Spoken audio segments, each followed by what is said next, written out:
Assalamualaikum warahmatullahi wabarakatuh. Pada kesempatan MPLS Daring 2020 ini, Ibu akan membawakan materi yang berjudul Pandemi COVID-19 bagi Pelajar. Perkenalkan, nama Ibu Prini Utami. Ibu mengajar IPA di kelas 9. Langsung saja, apa itu coronavirus? Coronavirus adalah suatu kelompok virus yang dapat menyebabkan penyakit pada hewan atau manusia. Salah satu contohnya adalah penyakit COVID-19 yang disebabkan oleh coronavirus ini. Bentuk coronavirus seperti dilihat di gambar samping, yaitu bulat dengan diameter 100-120 nanometer, dan bentuk bulat ini di permukaannya ditutupi oleh bermacam-macam protein, diantaranya protein membran, protein penancap, protein cangkang, dan lain-lain. Nah, apa saja gejala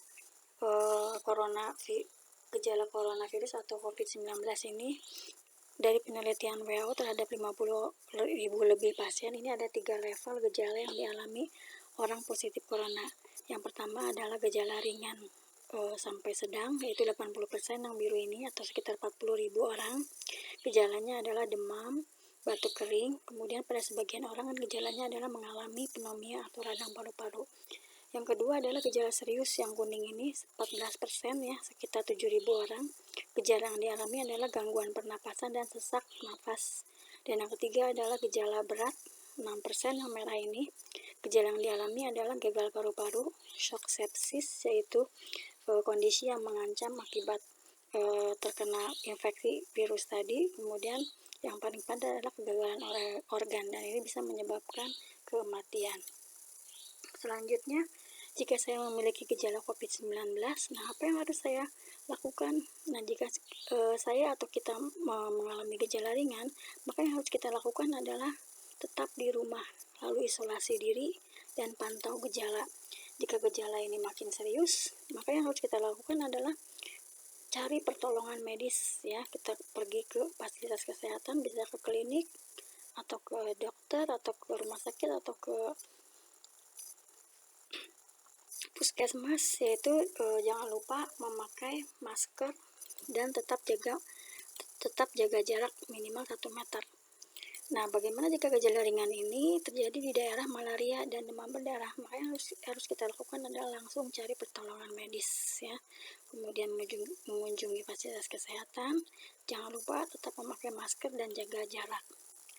Kemudian, nah, bagaimana penyebaran COVID-19? Perhatikan gambar di sini.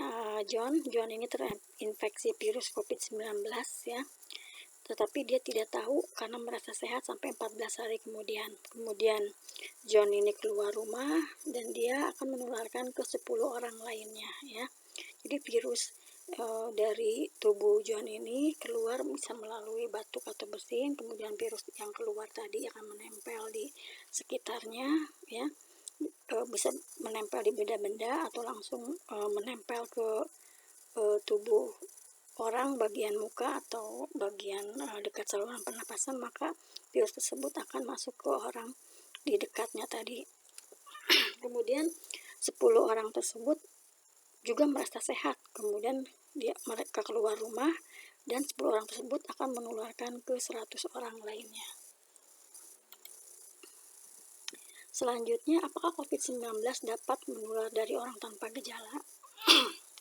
COVID-19 dapat menular dari orang yang hanya bergejala ringan seperti batuk ringan tetapi merasa sehat ya.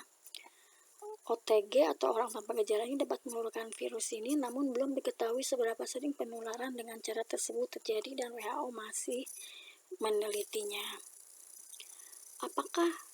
Apa yang dapat saya lakukan untuk melindungi diri saya dan orang lain jika tidak mengetahui siapa yang terinfeksi virus? Nah, yang dilakukan adalah yang pertama mempraktekkan kebersihan tangan dan pernapasan, sering-sering cuci tangan menggunakan sabun, air mengalir atau hand sanitizer.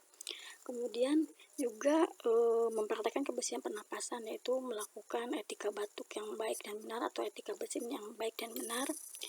Yang kedua adalah jaga jarak dengan orang lain minimal 1 meter, terutama jika dekat dengan orang yang batuk atau bersin. Selanjutnya, apa yang saya lakukan jika saya berkontak erat dengan seseorang yang terinfeksi COVID-19? Yang dilakukan adalah yang pertama adalah isolasi mandiri. kemudian pantau diri, dan yang ketiga, jika termasuk orang tanpa gejala tapi telah terpajan orang yang terinfeksi, maka lakukanlah karantina mandiri selama 14 hari. Apa sih bedanya isolasi mandiri dan karantina mandiri? Nah, kita lihat di sini di gambar ya. Karantina mandiri itu mengurangi kontak langsung dengan orang lain dan lingkungan sosial. Kalau isolasi mandiri tinggal di ruangan tertutup, tidak melakukan interaksi langsung dengan orang lain. Nah, karantina mandiri ini dilakukan jika yang pertama, jika usai kontak langsung dengan pasien positif COVID-19. Yang kedua, jika mengunjungi negara infeksi COVID-19 dalam 14 hari terakhir. Nah, jika melakukan kedua hal tersebut tapi tidak mengalami gejala COVID-19, maka wajib karantina mandiri. Sedangkan isolasi mandiri itu dilakukan ketika mengalami gejala seperti demam atau batuk atau pilek usai kunjungan ke kawasan COVID-19 atau berinteraksi langsung dengan pasien COVID-19. Isolasi mandiri juga dilakukan sebelum menjalani tes kesehatan atau ketika menunggu hasil tes kesehatan. Nah, langkah-langkah karantina mandiri: tinggal di rumah, kabari orang terdekat kondisi Anda, kurangi kontak dan jaga jarak dengan orang lain, tidak menerima tamu, tidak ke sekolah, kantor, atau tempat umum, tidak menghadiri acara pertemuan besar, tidak menggunakan transportasi massal, cuci tangan sesering mungkin, hubungi petugas kesehatan jika sakit.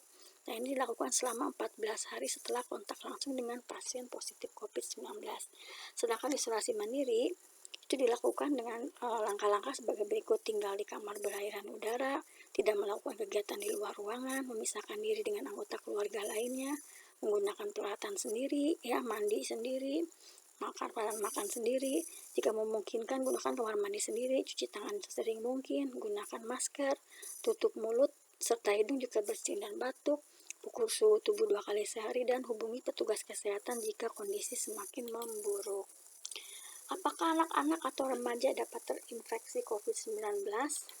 Ya, mereka memiliki resiko terinfeksi dan menularkan ke orang lain yang sama seperti kelompok usia lainnya. Ya.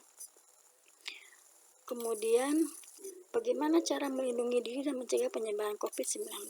Yang pertama, sering cuci tangan dengan air bersih mengalir, sabun atau cairan antiseptik berbahan dasar alkohol. Nah, tugas kalian adalah tuliskan cara-cara mencuci tangan yang benar, ya. Yang kedua adalah hindari ke tempat ramai di mana banyak kerumunan yang memungkinkan terjadinya kontak erat dengan orang yang terinfeksi COVID-19.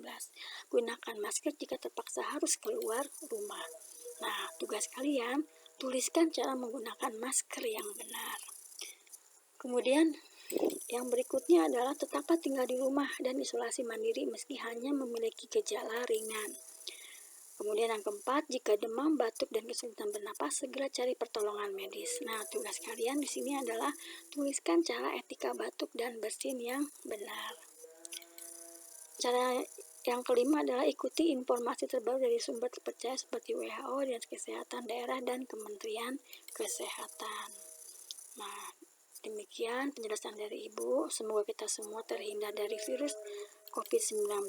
Amin ya robbal alamin. Terima kasih. Jangan lupa tugasnya dikumpulkan. Silakan dikumpulkannya, kirim japri ke Ibu. Terima kasih. Assalamualaikum warahmatullahi wabarakatuh.